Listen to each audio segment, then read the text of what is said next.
যে বিষয়টি বলছিলাম যে রংপুরের ৬টি সংসদীয় আসনের মধ্যে মোটামুটি ৬টি আসনেরই প্রাথমিক ফলাফল, যেটি আসলে বেসরকারিভাবে ফলাফল আমরা বলছি, প্রিজাইডিং অফিসাররা যেটিকে স্বাক্ষর করে নেতা কর্মীদের মাঝে দিয়ে এসেছেন এবং যেটি সহকারী রিটার্নিং কর্মকর্তার কার্যালয়ে জমা হয়েছে, সেই ফলাফলের বরাত দিয়ে দেখা যাচ্ছে যে ৬টি সংসদীয় আসনের মধ্যে ৬টিতে ১১ দলীয় জোটের নিরঙ্কুশ বিজয় হয়েছে, ৫টিতে জামায়াত এবং ১টিতে এনসিপির সদস্য সচিব আখতার হোসেনের জয়ের খবর আমরা পেয়েছি। আমরা সারাদিন ভোটের মাঠে ছিলাম। এবারের ভোটে বিশেষ করে নারী এবং তরুণদের অংশগ্রহণ ছিল চোখে পড়ার মতো। সকাল থেকে বিকেল পর্যন্ত এক ধরনের ধারাবাহিকতা বজায় ছিল ভোট দেওয়ার ক্ষেত্রে।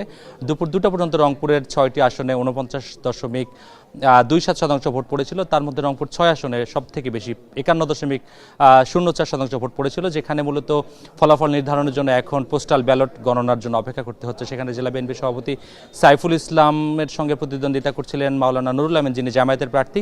সেখানে ২,০০০ ভোটের কিছু কম বেশি হচ্ছে, যার কারণে এখনও নিশ্চিত করে কাউকে বিজয়ী বলা যাচ্ছে না এবং বাকি ৫টিতে মোটামুটি নিশ্চিত হওয়া গেছে যে জামাত জোটের প্রার্থীরা বিজয়ী হচ্ছেন। আজকে সারাদিন ভোটের মাঠ থেকে যে বিষয়গুলো চোখে লেগেছে তার মধ্যে একটি বড় জায়গা ছিল রংপুর ৪ আসন, যেখানে আসলে এনসিপির সদস্য সচিব আখতার হোসেন শাপলাগুলি নিয়ে নির্বাচন করছিলেন। সেখানে তিনি যেখানেই গেছেন সেখানেই প্রতিদ্বন্দ্বী প্রার্থীদের কর্মী সমর্থকরা তাকে ঘিরে ধরেছে, মব সৃষ্টি করার চেষ্টা করেছে, তাকে কেন্দ্রে ঢুকে বাধা দেওয়া হচ্ছে। এগুলো গণমাধ্যমে আজকে সারাদিন আলোচনায় ছিল। সেই বিষয়গুলি নিয়ে একটু কথা বলতে চাই। এনসিপির রংপুর জেলার আহ্বায়ক আল মামুন আছেন আমাদের সাথে। একটু জানতে চাই যে রংপুর ৪ আসনে সারাদিন আমরা উত্তেজনা দেখছিলাম, আখতার হোসেনের সঙ্গে বাকবিতণ্ডা হচ্ছিল, আসলে কি ঘটেছে দিনভর ভোট কেন্দ্রগুলোতে? আপনি জানেন যে আখতার হোসেন ২৪-এর ছাত্র জনতার অভ্যুত্থানের যে মহানায়ক, সম্মুখ সারিতে ছিল এবং কোটা সংস্কার আন্দোলনে ছিল।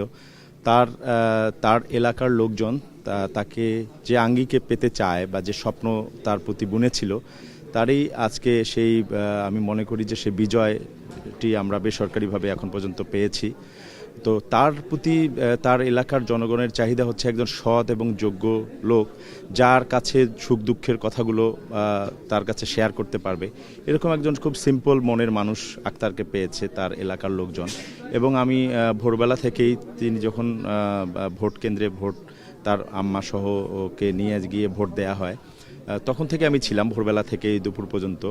এবং আমরা দেখেছি যে সেখানে তার পুরো উপজেলা এবং নির্বাচনী এলাকার দুটো উপজেলায় লোকজন তাকে এত মানে নিজের সন্তানের মতো আগলিয়ে তাকে সবসময় রেখেছে এবং শেষ অবধি তাকে বিজয় করে নিয়ে এসেছে। এটি তার প্রাপ্তির জায়গা থেকে আমি মনে করি যে সাধারণ মানুষের যে এত ভালোবাসা একজন মাটি ও মানুষের নেতা হিসেবে আখতার হোসেনের প্রতি, এটি তার এলাকায় না গেলে, বিচরণ না করলে বোঝা সম্ভব না। একজন আখতার হোসেনকে তুলে আনার জন্য তার এলাকার একজন দিনমজুর, একজন শ্রমিক, একজন পেশার একদম নিম্ন মধ্যবিত্তের মানুষ তার প্রতি যে ভালোবাসা এখানে দেখিয়েছে, এটি আমি মনে করি যে ইতিহাস হয়ে থাকবে। তারা যে প্রাপ্তি তাদের ওই অর্জনটা করে নিয়ে এসেছে। এখন আমরা মনে করি যে এই অবহেলিত রংপুর জেলাকে প্রধান উপদেষ্টা বলেছিল যে ১ নাম্বার রংপুর করতে চাই, বৈষম্য থাকবে না। তো আমরা মনে করি যে এই রংপুরের নিপীড়িত মানুষগুলোকে নিয়ে তাদের দাবিগুলো পূরণের জন্য আখতার হোসেনের মতো একজন আখতার হোসেনের পথ চলাটা আরো সহজ হলো মানুষের জন্য কাজ করবার ক্ষেত্রে। আপনাকে ধন্যবাদ। শুনছিলেন যে ভোটের মাঠের প্রস্তুতির কথাগুলো তিনি বলছিলেন।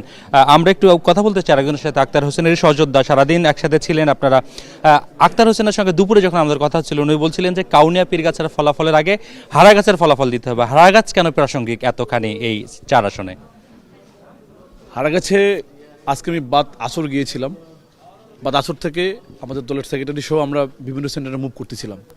তো আমাদের দলের সেক্রেটারি একটা লক্ষ্য উদ্দেশ্য ছিল যে প্রত্যেকটা সেন্টারে কী পরিমাণ ভোট কাস্ট হয়েছে সেটা লিখিবদ্ধ করে নিয়ে আসবে।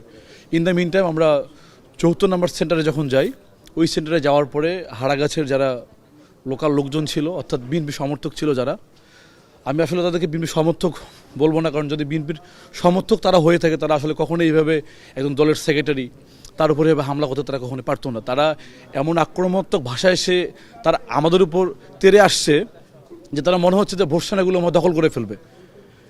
এরপরে আবার আমরা আরও 2টা সেন্টারে গিয়েছিলাম, সেম কাজ আমরা পেয়েছি। তো আমরা একটা আশঙ্কা বোধ ফিল করতেছিলাম যে ওইখানে হয়তো বা জাল ভোট হতে পারে, সেন্টার দখল করতে পারে। তো সেই জায়গা থেকে আমাদের দলের সেক্রেটারি বারবার মিডিয়ার সামনে বা প্রশাসনকে জানিয়েছে যে সবার আগে হারাগাছের ফলাফল ঘোষণা করতে হবে। সে আশঙ্কাবোধ থেকেই আমরা এই জিনিসটা চেয়েছিলাম। আলহামদুলিল্লাহ যে আমরা নির্বাচনে জয়লাভ করেছি আপাতত বেসরকারিভাবে। কাউনিয়া পীরগাছা হারাগাছবাসীকে অসংখ্য ধন্যবাদ জানাই। শেষ পর্যন্ত বিজয়টা আপনাদের ঘরে এসেছে। শুনছিলাম আক্তার হোসেনের সহযোদ্ধারা বলছিলেন যে ভোটের মাঠে সারাদিন তাদের পথটা সহজ ছিল না, নানান কণ্টকাকীর্ণ পথ পাড়ি দিয়ে তারা আজকে গণমানুষের কাছে গিয়েছেন এবং শেষ পর্যন্ত ফলাফলটি তাদের ঘরে তারা নিয়ে আসতে পেরেছেন। ভোটের মাঠের খবর রংপুরের থেকে শেষ করে যেতে চাই ঢাকায়, সেখানে আছেন আমাদের সহকর্মী ফরহাদ বিন নূর, তার কাছে জানবো ঢাকা নির্বাচনের হালচাল। ফরহাদ।